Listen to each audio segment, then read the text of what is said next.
The preceding was a test of the National Weather Service Emergency Warning System from Atlanta, KEC-80.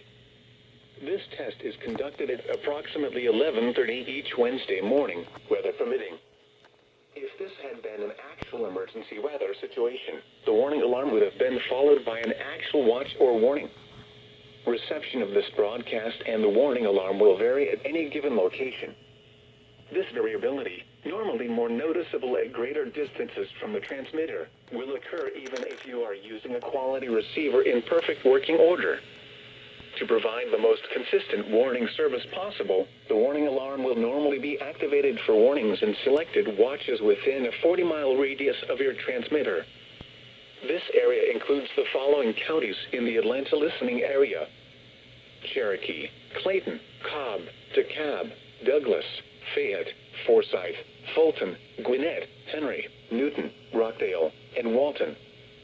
This concludes the weekly test of the warning alarm system. We now return to our normal weather broadcasting.